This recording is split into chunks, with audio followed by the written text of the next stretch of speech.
Hello guys, aku baru post lagi nih, sempat mudik dulu kemarin. Berikut kisah mistis yang dialami oleh pemandi jenazah. Yuk kita simak. Jakarta, telisik.id, banyak kisah mistis dialami pemandi jenazah saat menjalankan tugasnya. Salah satunya adalah Chandra, pria yang telah bertahun-tahun memandikan jenazah di berbagai rumah sakit. Pengalamannya tak hanya soal fisik, tapi juga kejadian mistis yang sulit dijelaskan secara logika. Salah satu kejadian yang paling menyeramkan adalah saat dirinya diteror oleh arwah dua remaja yang meninggal karena miras oplosan.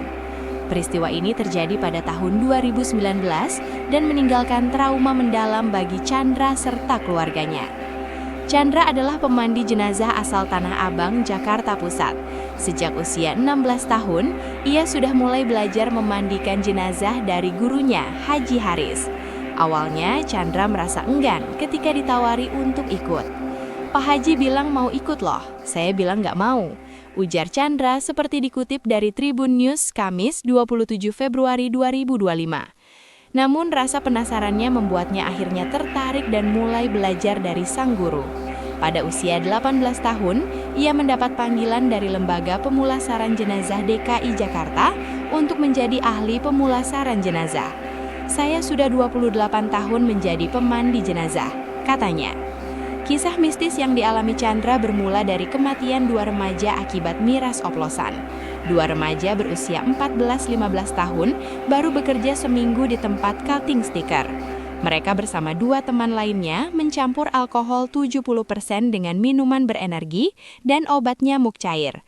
Akibatnya dua remaja itu overdosis dan meninggal, sementara dua lainnya mabuk berat. Jenazah mereka kemudian dikirim ke rumah sakit di perbatasan Jakarta dan Tangerang. Saya ditelepon bos saya untuk memandikan jenazah, kata Chandra. Setelah dimandikan dan dikafani, jenazah dua remaja itu dimasukkan ke ambulans untuk dibawa ke Tegal. Saat perjalanan, asisten Chandra melihat sesuatu yang mengejutkan. Asisten saya bilang jenazah bergerak, ujar Chandra. Ia pun memeriksa kembali, tetapi tidak ada tanda-tanda pergerakan. Perjalanan dilanjutkan, namun dua teman remaja yang ikut dalam ambulans semakin ketakutan. Saat berhenti di rest area, mereka enggan turun karena takut. Setibanya di Tegal, keluarga mereka pun dibuat gempar. Salah satu bibi korban mengaku melihat jenazah keponakannya bergerak. Tak lama setelah itu, sang bibi mendadak kesurupan. Pada dini hari, kedua jenazah remaja itu dimakamkan berdampingan. Namun, saat proses pemakaman berlangsung, terjadi kejadian aneh. Tanah galian kuburan bergetar, ungkap Chandra.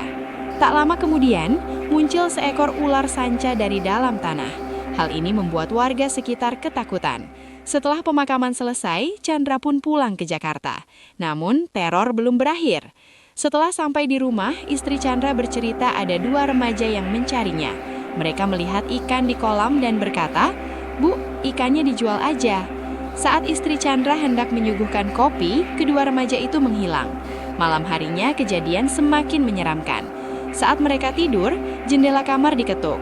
Istri Chandra membuka sedikit gorden dan melihat dua remaja itu tersenyum sinis. Penasaran, Chandra ikut melihat, dan benar, dua sosok itu masih ada. Besoknya saya minta foto dari supir ambulans, ternyata benar mereka, ungkapnya. Chandra akhirnya menyadari sesuatu yang ganjil. Ia mengatakan kepada istrinya bahwa yang datang bukanlah arwah remaja tersebut. Yang datang itu bukan arwah mereka, katanya.